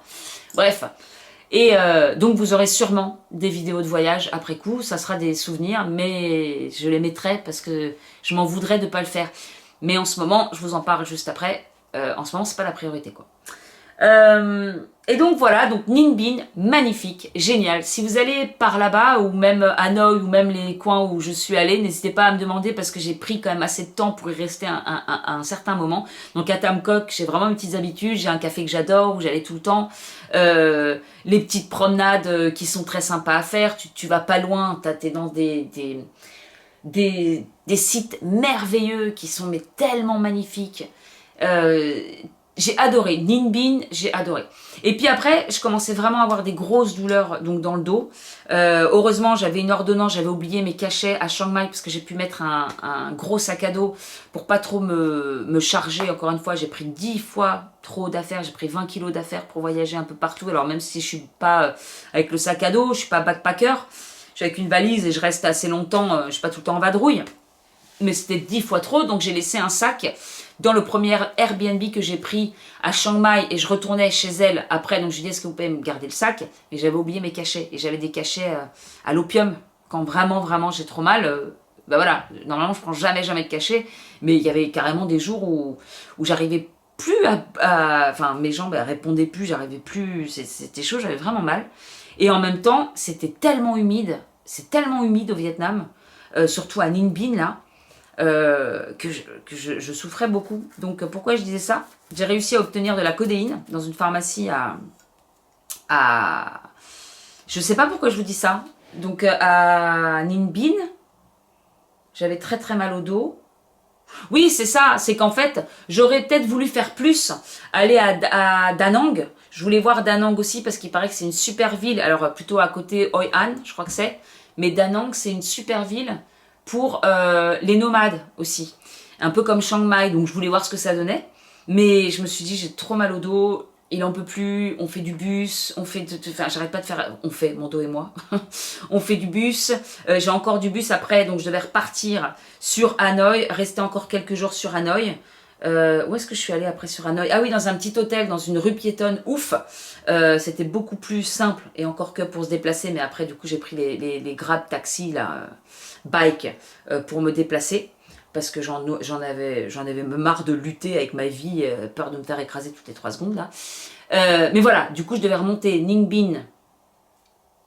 Donc en fait, ouais, j'ai fait, quand je suis arrivée, ouais, j'ai quand même fait Mumbai, Ahmedabad, Vadodara, Mumbai, Bangkok, Chiang Mai, Hanoï, Katba, Ninh Binh. Je suis retournée à Hanoï. Ensuite, je devais retourner à Chiang Mai. Chiang Mai, le bus, donc quand même 7 heures de bus de nuit jusqu'à Bangkok, c'est ce que j'avais fait aussi à l'aller. Bangkok, Dubaï, Nice. Et je me suis dit, si je rajoute encore une étape là, alors ça me fait chier d'être au Vietnam et de pas redescendre jusqu'au sud et tout, mais j'ai dit non, je préfère prendre mon temps, rester 10 jours ici, rester 5 ici, prendre vraiment mon temps, apprécier, travailler quand même, et puis un peu ménager mon dos, parce que c'est vrai qu'à la fin, vraiment, j'en pouvais plus. J'arrivais plus à... Waouh, quand je me rappelle maintenant des douleurs de mon dos à la fin du voyage, c'était quand même coton. Donc voilà, et puis bah, retour à Chiang Mai, comme je vous ai dit. Puis 2 jours après, donc le temps de faire mes petites samplettes à Chiang Mai, voir ce qui me restait comme place dans la valise. Retour à Bangkok où j'ai apprécié ma nuit. Non, j'ai fait 2 nuits à Bangkok. Non, 1 nuit à Bangkok. C'est dommage, j'ai bien aimé. J'aimais bien le quartier animé là. Donc voilà, et puis bah rentrer en France. Donc je vous ai fait un grand... je pensais pas vous parler un peu en détail de mon voyage, mais c'est fait. Je vous ai parlé beaucoup plus de l'Inde, parce que forcément c'est le pays qui à chaque fois m'impressionne. Et j'ai adoré le Vietnam. J'ai vraiment adoré le Vietnam. Parce que pareil, je trouve qu'il y a vachement de... Bah, il y a un passé, quoi. Tu sens... alors, je ne dis pas qu'il n'y a pas de passé en Thaïlande, mais finalement, c'est plus jeune quand même. Comme il y a tellement d'histoires. Bon, en Inde, on n'en parle même pas. Vietnam aussi. Et peut-être que... Ouais, tu ressens tout ce passé colonial. Enfin, je sais pas, j'ai fait aussi la prison de... Comment ça s'appelle? Oahu, c'est ça? Non, je me trompe peut-être. Je fais pas mal de choses au Vietnam. Autant en Thaïlande, pas grand-chose. Bon, après, j'avais quand même fait le principal il y a des années de ça, enfin du moins à Bangkok. À l'époque, j'avais fait Bangkok, Krabi, Phuket et Koh Phi Phi. Et c'était magnifique d'ailleurs. Mais à Bangkok, j'avais pas mal visité avec une pote d'ailleurs. Et ouais, pour moi, la Thaïlande, ça a vraiment été le transit. Le transit, on se pose un petit peu, on fait sa petite routine, on fait ses petits trucs, on change un peu de Airbnb, on change de quartier pour voir le quartier que j'aime bien. Si un jour je dois rester là 6 mois, où est-ce que je me mettrais plus à l'est, à l'ouest, au sud, au nord, je ne sais pas. C'était plus ça. Mais le Vietnam, moi, j'ai trouvé ça dans les énergies beaucoup plus riche. Voilà. Beaucoup plus vieux. C'est ça aussi, quand tu vois au Vietnam, ce que j'ai pu visiter au Vietnam, bah, tu vois qu'il y a une histoire que c'est plus riche. Je sais pas, j'ai pas forcément les mots, c'est sûrement une question aussi d'énergie. L'Inde et le Vietnam ont raconté des histoires, voilà, vraiment. La Thaïlande, moins. Je trouve que c'est chouette pour s'y poser. Si je dois me poser quelque part, oui, peut-être plus Chiang Mai, que j'ai beaucoup aimé. Mais donc, voilà. En fait, c'est marrant parce que quand je reviens, les souvenirs que j'ai l'impression d'avoir fait l'Inde et le Vietnam. Alors, je suis quand même restée 1 mois en Thaïlande, mais je ne l'ai pas fait aussi. C'est super aussi pour les vacances. Je voulais faire une île, mais j'ai pas eu le temps. Et puis finalement, je suis bien contente de ne pas avoir fait d'île parce que si c'est juste pour... En fait, j'ai même pas fait de plage. Je me suis baignée dans la baie d'Along. S'il vous plaît, c'est quand même pas mal. Voilà, mais c'est ma seule baignade pendant les 3 mois. C'était là-bas. On a sauté du bateau. Et puis voilà. Et puis bah donc je suis rentrée. Je me suis dit ça va être super compliqué de rentrer. Donc pourquoi j'ai aussi du mal à faire des vidéos? Bah parce que je suis chez ma mère dans un petit 2 pièces. Je dors sur le canapé. J'ai toujours toutes mes affaires dans un box. D'ailleurs, il faut absolument qu'on aille récupérer des trucs parce que Alors là, j'ai quand même une penderie à moi pour pouvoir mettre des affaires en attendant. Pour l'instant, le but, quels sont les projets? Bah, c'est pas... j'ai pas envie de rester en France. J'ai pas envie de m'installer en France. Surtout vu la tronche de l'énergie, enfin, vu l'énergie de la France, vu ce qui se passe, vu... Ça me dit rien. Pareil, un truc incroyable. En Inde, en Thaïlande, Vietnam, c'est nébuleux comme ciel, mais... pas un chemtrail, rien dans le ciel, rien, du ciel bleu. T'as l'impression qu'il n'y a pas cette chape de plomb là-bas, tu vois, t'as l'impression que c'est plus ouvert, que c'est plus... Alors peut-être parce que je suis pas à fond dans le pays et que du coup je regarde pas les news et que je me laisse pas happer par tout ce qui se passe autour, je sais pas, mais c'est quand même vraiment une autre énergie, ou même le fait de se sentir en sécurité, le fait de se sentir bien, de pas avoir... Moi, je reviens en France, bah, de toute façon, rien que je reviens en France à l'aéroport. Alors j'ai pu utiliser, j'ai une carte... handicapée pour mon dos. Et à Hanoï, justement, une queue. Mais j'ai jamais vu ça. Une queue, mais il y avait, je sais pas, combien de stands pour la douane d'immigration, là. Il y avait ouvert, peut-être, je vous jure, c'était peut-être 30 guichets ouverts. Une queue, mais de malade, où t'avais des queues peut-être de 100 personnes. Parce que je dis 50, mais en fait, non, c'était immense. Et des files qui n'avançaient pas. Et je me mets à la fin, alors avec mes 47 € là, déjà j'avais envie de pleurer. Et ça m'a vraiment contrariée. Et du coup j'arrive et ça n'avance pas. Et mon dos. Et j'arrive pas à tenir debout. Moi je peux marcher des heures, par contre on peut pas me faire tenir sur place 5 minutes. Mon dos il cristallise et j'ai mal. Et là j'ai dit c'est pas possible, j'arrêtais pas. Je me dis je m'assois par terre, je fais comment. Puis à un moment j'ai dit putain ose. Et je dis à deux mecs, j'ai dit s'il vous plaît, parce que bon, j'aurais pas voulu perdre ma place quand même, ça faisait 20 minutes que j'étais là, qu'on n'avait pas bougé d'un iota, mais ça s'accumulait quand même derrière nous. Et donc je dis, est-ce que vous pouvez rester là, je reviens, je vais juste poser une question. Du coup j'ai posé une question à une nana, et puis je fais, excusez-moi, avec cette carte-là, est-ce que je peux passer devant des gens? Devant les gens. Enfin non, c'est même pas devant les gens, c'est un guichet qui était tout seul, c'était pour les diplomates ou les handicapés. Et puis elle me regarde et tout, et je fais, t'es opérée de la colonne vertébrale. Ouais, ouais. Et puis elle me regarde, elle fait mais non, mais qu'est-ce que vous avez? Mais vous avez l'air très bien. C'est ça qui est problématique, c'est que bah oui, comme ça, j'ai l'air très en bonne santé. Et puis alors ça par contre c'est le truc, je l'ai fait 2 fois. Il se demande comme ça, il tique, elle me regarde, la photo c'est bien elle. Et puis après je dis bah j'étais opérée donc 2 fois de la colonne vertébrale. Je dis je vous montre si vous voulez. Hein, j'ai une cicatrice comme ça dans le dos donc bah, si vous voulez Et puis elle fait non, c'est bon, passez. À chaque fois je dis je vous montre si vous voulez. Non, c'est bon, passez. Et du coup j'ai refait la même à... Donc je suis passée. J'ai attendu 45 minutes mes bagages quand même là. Là c'était long à cet aéroport que les gens étaient toujours pas passés à la douane. Et j'ai dit bah putain heureusement que j'ai dégainé la carte. Trop contente de pouvoir au moins passer. J'avais tellement peur de devoir attendre des heures debout. Je me suis dit mais je vais arriver dans quel état? Et à Bangkok, mon dernier vol là, quand je suis arrivée, Bangkok, le monde, un truc de malade. J'ai dit oh non c'est pas possible. Et là pareil j'ai fait jouer le truc. Ils m'ont dit bah passez peut-être avec les premières classes et les business class. Je suis arrivée car mais qu'est-ce que vous avez? Vous avez l'air très bien, quel est le problème? Vous voulez que je vous montre? Ah non, c'est bon, allez-y. Ok. Et donc là, je suis passée aussi... voilà, et donc j'arrive en France. Et donc quasiment dans tous les aéroports que j'ai fait, ça s'est pas... Mis à part à Hanoï, où là, c'était mais rempli, il y en avait partout, des gens, les bagages ont mis beaucoup de temps à sortir. Sinon, c'était tout le temps, mais... archi simple. Les bagages, ils étaient déjà sortis quand toi, t'avais passé la douane qui durait pas si longtemps que ça, etc. En France, j'arrive et je dis, bon, je profite aussi de ma carte parce qu'il y avait pas mal de monde. Et donc, il dit, bah, pour le truc en handicapé, là, c'est la file ici. J'arrive sur la file, elle est plus longue que toutes les autres files. Mais vous êtes tous handicapés, vous avez tous des enfants en bas âge, vous êtes tous diplomates. Donc, en fait, bah, j'ai changé de file pour aller dans une file normale où il y avait moins de monde. Déjà, c'est n'importe quoi, ok. Et puis on arrive et là les bagages, on a attendu peut-être 40 minutes et là je commence à entendre tous les Français, non mais c'est pas possible, mais qui ont les mêmes réflexions que moi. Hein. Dit on a voyagé partout là en Asie, il n'y a eu aucun problème de bagages, là il y a des problèmes. Il y a un mec, j'entendais, il fait non mais à mon avis le mec il doit être en train de fumer sa clope, on attend la fin de sa pause et puis on aura peut-être les bagages. Et je me dis rien qu'en arrivant, c'est plein de petites choses, on va dire je critique, mais j'avoue j'étais déjà là, oh bah j'irais bien... c'est vrai quand même, dans les autres pays, il y a des choses qui paraissent plus organisé, plus simple, plus rapide, plus tout ça. Bon, donc je suis arrivée là. Bon, j'étais trop contente de revoir ma mère et petite Jasinou, forcément. Puis après, je me suis dit, merde, qu'est-ce que je vais faire? Qu'est-ce que je vais faire?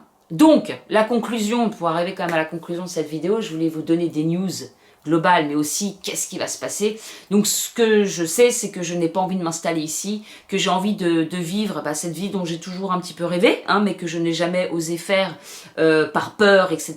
Mais la vie ne m'a pas vraiment, finalement, laissé de choix. J'ai pas trouvé d'appart il y a quelques mois de ça, donc j'ai tout mis dans un box, j'ai décidé de partir en voyage. En voyage, je me débrouille très bien, il n'y a pas de souci. La solitude me fait pas peur. Bon, et là, surtout que la vie m'a quand même testé jusqu'au bout du bout, hein.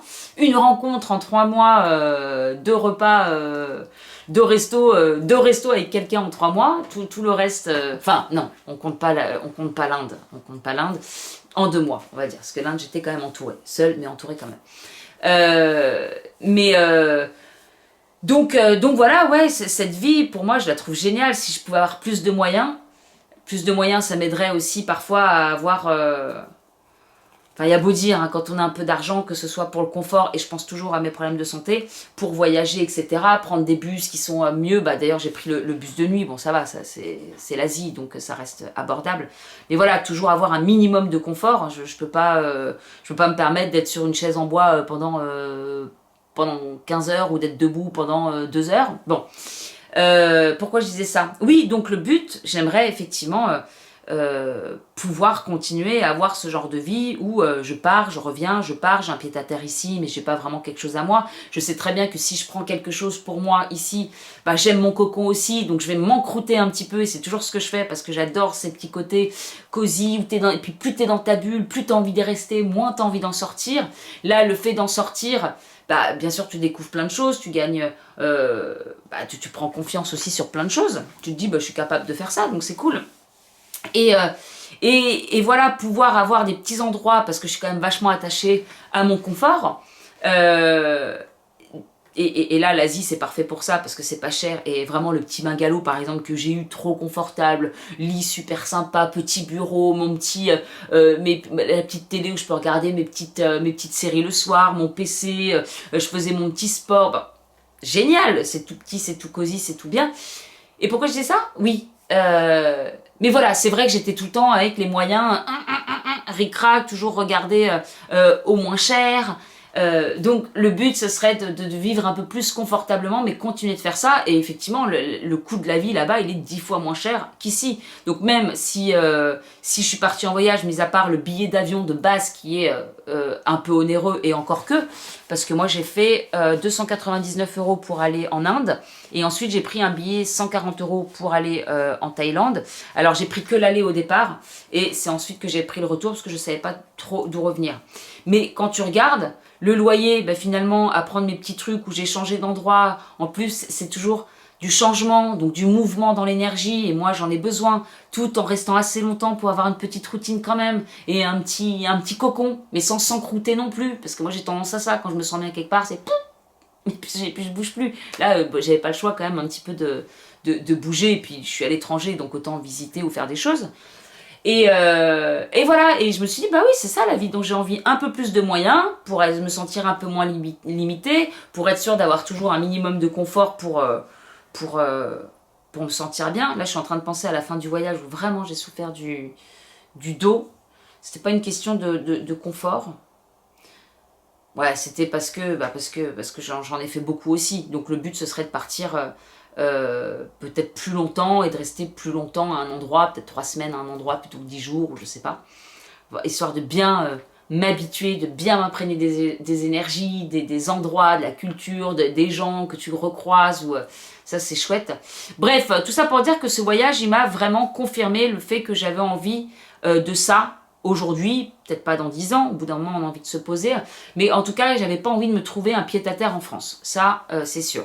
Et je pense qu'en fait peut-être qu'au fur et à mesure où tu explores, tu te sens, t'es à un endroit, un autre endroit, peut-être qu'un jour vient le moment où tu dis mais en fait c'est là où j'ai envie d'être, là j'aime, là où peut-être que tu fais des rencontres, ce qui m'est pas, c'est pas forcément arrivé pour le moment, où tu as envie de faire des choses avec des gens. L'Inde, c'est vrai que j'ai l'Inde en tête, maintenant vivre en Inde c'est quand même compliqué, Mais d'ailleurs, j'ai même écrit à une organisation en Inde qui prend soin des animaux, parce que là-bas, c'est l'enfer par contre. Hein. Ça aussi, ça te forge l'Inde pour ça, où tu dis, bon, t'es obligé de faire abstraction parfois de certaines choses, sinon tu vis pas. Tous ces chiens dans les rues, tous ces gens dans les rues, mais les gens n'ont pas le même rapport à la misère, si je puis dire, en Inde. Il y a tellement de gens dans les rues, les gens ils vivent dans la rue pour la plupart. Bon, et puis moi, vous savez mon amour pour les animaux. Par contre, c'est vrai que tu as des chiens, ils sont... des chats aussi, j'ai l'impression qu'ils prennent plus soin des chats que des chiens. T'as des chiens à moitié morts sur le bord des routes, quoi. Donc à chaque fois, là, je détourne le regard. Alors, je me rappelle, en bas de l'immeuble de Namrata, il y avait un chien que je voyais avec la chaleur. Je fais, mais il a pas d'eau. Elle me dit, mais si, il y a toujours une gamelle et tout. Je fais, mais t'es sûre qu'elle est remplie, la gamelle? On était voir la gamelle. À chaque fois que j'allais chez elle, j'apportais ma gourde. Et je redescendais et je repiquais. Je dis, non, je peux piquer de l'eau parce qu'on ne boit pas l'eau du robinet là-bas. Quoique je prenais toujours l'eau du robinet pour mes camomilles, puisque je la faisais bouillir. Bon. Et donc je prenais de l'eau et puis je remettais de l'eau. 2 fois, il a vidé la truc. Je fais, je vais en rechercher, il a déjà vidé. Mais donnez-lui de l'eau à ce pauvre chien. Bon, si c'était que lui. Donc c'est vrai que c'était compliqué. Et j'avais vu qu'il y avait une organisation là-bas qui s'occupait des animaux, des chiens dans les rues. Je suis abonnée d'ailleurs à leur page Facebook. Et je les ai contactés pour voir s'ils faisaient des choses sur Ahmedabad. Ils m'ont jamais répondu. Parce que je me dis, franchement, s'il y avait moyen d'aider pendant quelques heures par semaine là-bas quand je suis en Inde, ça me plairait bien d'aller 3 mois en Inde par exemple. Ouais, vivre 3 mois en Inde, 2 mois à Chiang Mai, 1 mois à Hanoï. J'aime bien le fait d'être plongée dans une autre culture, de m'acclimater à une autre culture. C'est chouette, ça t'ouvre vachement l'esprit et puis, enfin voilà, je vais pas parler de tout ce que les voyages peuvent faire, c'est toujours archi enrichissant. Donc voilà, c'est juste que ça m'a un petit peu confirmé ce dont j'avais envie depuis toujours. Là, je l'ai fait, c'est un petit exemple. Le dernier soir à Chiang Mai, j'ai rencontré une nana qui faisait du yoga. Et puis on a parlé, et puis je dis, puis j'ai parlé de Create Your Paradise. Je fais, moi, mon rêve, ce serait de pouvoir avoir un travail, ou plusieurs, que je puisse faire de n'importe où pour pouvoir voyager en travaillant. Et c'est ça ma vie rêvée. Et je dis, mais pour l'instant, financièrement, c'est quand même compliqué, donc j'y arrive pas trop. Elle me dit, mais c'est ce que tu fais depuis 3 mois. Je dis, oui, c'est vrai. Elle dit, donc ça commence. Tu commences à le créer, ton paradis. Je me suis dit, oui, c'est vrai. Oui. Donc voilà. Donc je me suis dit ça. Et puis j'avoue que là, l'objectif, et pourquoi je disais que la priorité, c'est pas forcément de faire mes vidéos, toutes mes belles vidéos que j'ai à créer là. Parce qu'il faut que je focus. Moi, pour l'instant, je vis donc chez ma mère sur le canapé, ça se passe très bien, il n'y a pas de souci. Je suis pas. C'est juste que j'ai un peu moins d'intimité, que pour faire des vidéos comme ça, c'est plus compliqué, etc. Mais le but, c'est de repartir. Le but, d'abord, c'est de gagner de l'argent, plus d'argent, d'essayer de faire en sorte de trouver un moyen de changer des choses. Si tu ne changes rien, rien ne changera. Avec les thèmes que je fais, j'ai de la demande, sauf que je pense aussi qu'il y a un problème chez moi qui veut toujours en faire trop, j'ai envie de tout dire aux gens, alors que, vous savez, sur un thème, par exemple un point astral que je fais à 29 €, j'en gagne 21 et je livre parfois des pages entières, c'est des vrais mini-dossiers, comme on me l'a dit plusieurs fois dans les avis, et je me dis, mais Cécile, comment tu veux faire si tu passes des heures et des heures et des heures à étudier un truc, tu files une analyse qui fait 15 pages, j'abuse, c'est pas 15 pages, mais parfois j'en fais beaucoup, parce que je vois plein de choses à dire, et qu'en même temps, tu gagnes 21 €. Donc si tu te gagnes 42 € par semaine, tu vas pas aller loin. Donc il y a des choses qu'il va falloir que je change. Je pense que je vais faire une pause pour l'instant sur les thèmes. Que je vais plutôt essayer de faire des petites formations, des vidéos et des petites formations. Je reprendrai les thèmes, mais peut-être pas de la même façon. Soit faut que j'augmente le prix du thème qui va avec tout ce que je fournis, soit j'essaye de faire beaucoup moins, ce que j'ai déjà essayé de faire 15 fois, mais j'arrive pas. C'est comme si je livrais quelque chose à quelqu'un, alors qu'il y a des choses que je vois et genre, non, pas plus. J'arrive pas à faire ça non plus. J'ai beaucoup de mal avec ça, donc forcément j'ai du mal à gagner ma vie, même si l'expression, j'aime pas trop l'expression, mais de vivre de ça, j'arrive pas à vivre de ça, parce que je gagne ça pour un temps, ça va pas. Donc je vais essayer de faire autrement. Pareil pour ceux qui me suivent sur Instagram, il y en a qui voient que je me suis lancée dans une nouvelle aventure Monat. Donc ça c'est pareil, ça fait des mois que je suis une nana qui fait des... qui vend des produits, enfin qui fait la pub et qui se sert aussi des produits capillaires Monat. Alors je sais pas si vous connaissez. Bon, le but de cette vidéo c'est pas de parler de ça ici, mais ça fait des mois que je regarde un petit peu ça avec la beauté des cheveux, surtout que moi j'ai eu beaucoup de problèmes avec mes cheveux. Si vous voulez en savoir plus, j'ai écrit un article qui s'appelle Parcours capillaire et nouvelle aventure sur mon blog où j'explique vraiment tout et ça faisait quelques temps que ça me titillait, je la voyais avec les produits, ses cheveux qui sont en train de... tous ceux qui utilisent Monat, des cheveux de plus en plus beaux, de plus en plus longs, une touffe comme ça, etc. Mais le prix à l'achat au début, il est un petit peu... Je me suis dit, je peux pas forcément me permettre, surtout que j'étais en voyage. Puis en étant revenue là, ça me titillait, donc j'ai franchi le cap d'acheter le kit et pour aussi rejoindre l'entreprise Monat. J'ai pas fini ma phrase, mais je me suis lancée pour prendre ce kit de soins capillaires que je teste depuis maintenant 2 semaines, qui est juste extra pour le moment. Et je me suis dit, ouais, mais si je me lance dans cette aventure et que les produits me plaisent pas et que je peux jamais en parler et en faire quelque part la pub, ça va être compliqué. Pour l'instant, je croise les doigts, ça fait que 2 semaines que je les utilise, mais en même temps très régulièrement, puisque je fais aussi beaucoup de sport. Je me suis inscrite à la salle de sport, là, avec programme de coaching, etc. Donc j'utilise beaucoup en ce moment les produits capillaires, tous les jours, voire tous les 2 jours. Tous les 2 jours, voire tous les jours, plutôt comme ça. Et donc, je me suis dit, si jamais je suis vraiment satisfaite de ces produits, j'aurai aucun souci pour en parler. Parce que, comme vous le savez, je suis quand même quelqu'un d'assez franc, enfin, pas d'assez, quelqu'un de trop authentique parfois, où je suis obligée de dire la vérité et que je me dis, si j'arrivais à être un petit peu plus, comment dire, à moins dire les choses ou... Comment dire? Ouais, c'est ça mon problème. C'est que je peux pas faire Là, je parle pas du tout de Monat ou quoi, mais je parle même de l'astrologie, de vendre, de dire des trucs, d'être sûr de moi, de dire ça se passe comme ça en astro, si c'est ça, c'est que c'est ça. Non. Je suis pas... J'ai pas ce truc-là. Et je me rends compte que tant que je suis pas à 100% carré avec ce que je veux dire, je le dis pas. Donc c'est ça aussi où je me suis dit avec Monat, si je me lance là-dedans et que je suis pas satisfaite des produits ou quoi, je vais jamais pouvoir en faire la pub et vraiment me lancer aussi dans cette entreprise-là. Bref, donc voilà, et je me dis aussi pour l'astro, vous savez, le fait de se mettre...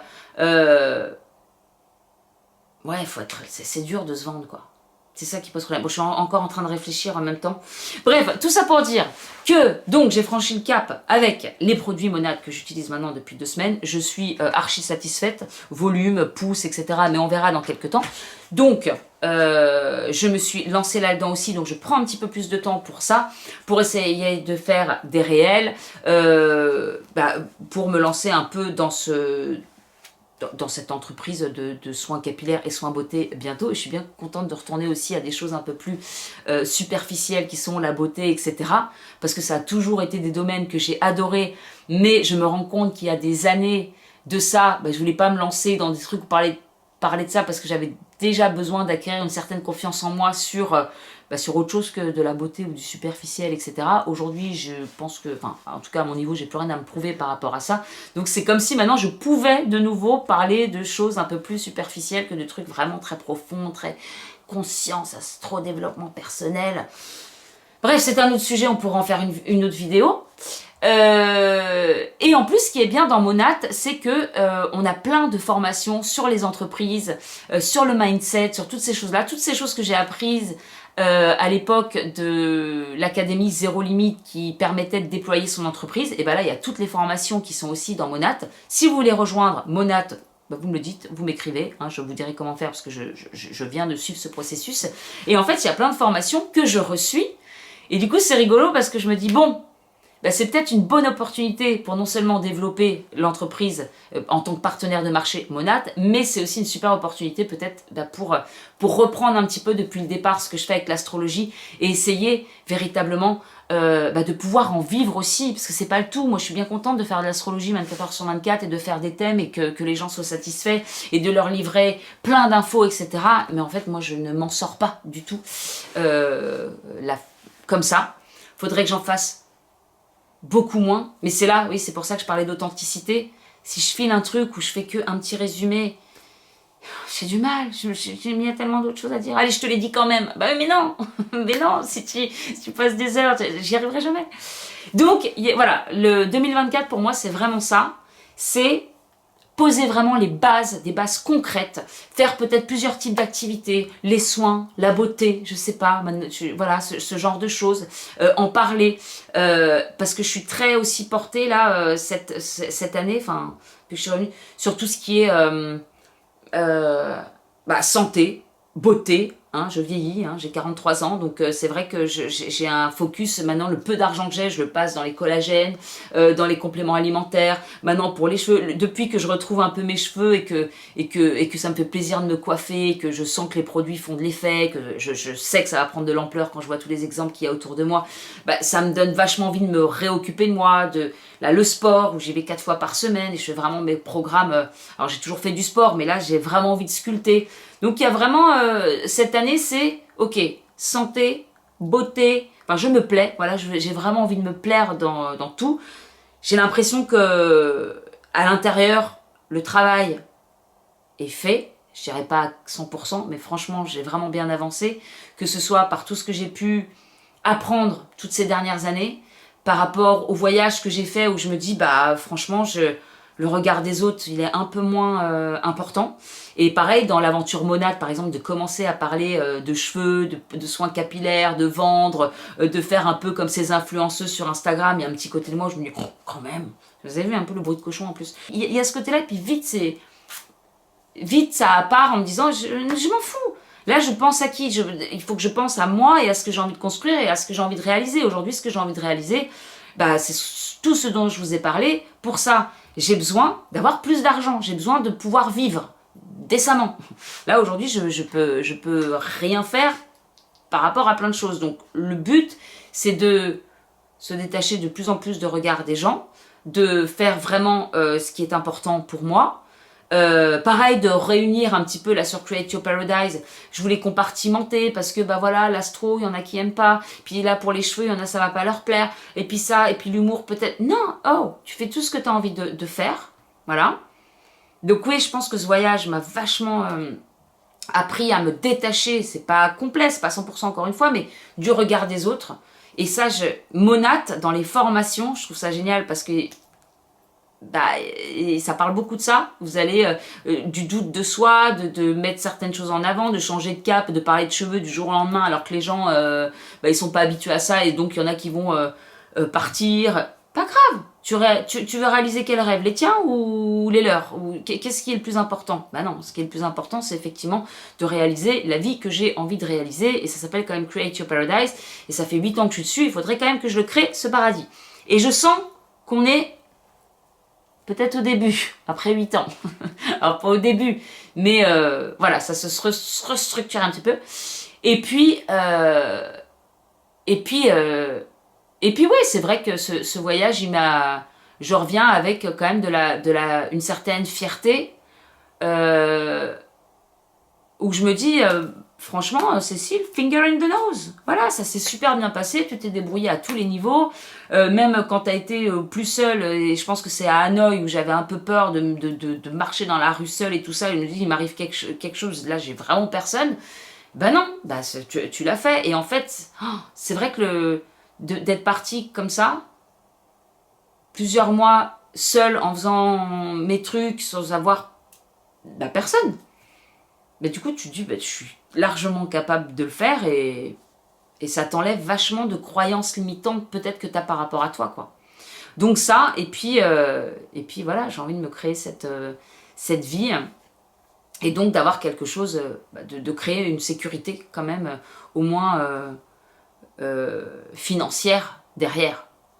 Parce que ce que j'ai réalisé quand même ces derniers temps, c'est vraiment que c'est ça qui me manque aujourd'hui. Et c'est ça qui me manque aussi pour me libérer complètement aussi de ce que j'ai envie de faire.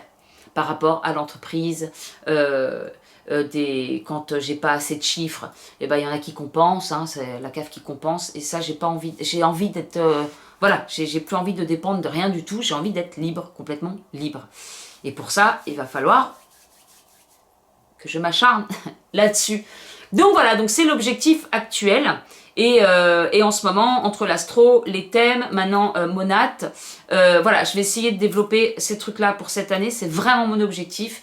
Essayer de repartir d'ici quelques temps aussi.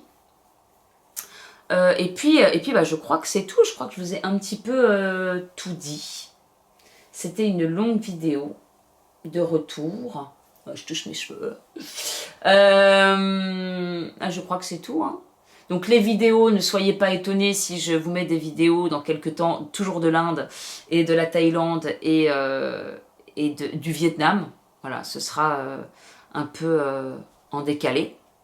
Et c'est pas grave, parce que je suis pas sûre de pouvoir faire beaucoup de blabla sur YouTube tant que je suis ici. C'est vrai que je trouve pas trop les opportunités, et puis parler pendant 1 heure dehors quelque part, je sais pas trop non plus. En revanche, vous pouvez me suivre sur Instagram. Et je pense même, j'y pensais la dernière fois, pourquoi pas faire des vidéos sur Instagram, parce que parfois j'ai envie de vous parler des petits sujets, et j'aimerais bien centraliser, parce que je vois bien que je m'éparpille de tous les côtés, et que quand t'es là, bah t'es pas là, quand t'es là, bah t'es pas là, alors que là, si je regroupe tout sur Create Your Paradise, sur mon Instagram, au moins il y a tout ici. Les gens à qui ça plaît pas, eh ben c'est pas grave, ils s'en vont. Les gens à qui ça plaît, eh bien ils restent où ils viennent, et puis c'est tout. Je suis contente d'avoir cette idée de réunir un petit peu tout. Voilà, de tout centraliser un petit peu au même endroit. Voilà, voilà mes amis. Et ben je vais terminer cette vidéo ici. Je pense que je pourrais encore parler des heures sur plein de choses. Mais comme on arrive quand même à un moment de... Et ben c'est l'occasion de vous dire au revoir, de vous souhaiter quand même on est encore au mois de janvier, donc une très belle année 2024. Je vous souhaite de pouvoir réaliser vos rêves. En tout cas de savoir où vous avez envie d'aller, pour pouvoir, je sais pas, réaliser ce que vous avez envie de réaliser. Je vous souhaite tout ce que vous souhaitez. Voilà.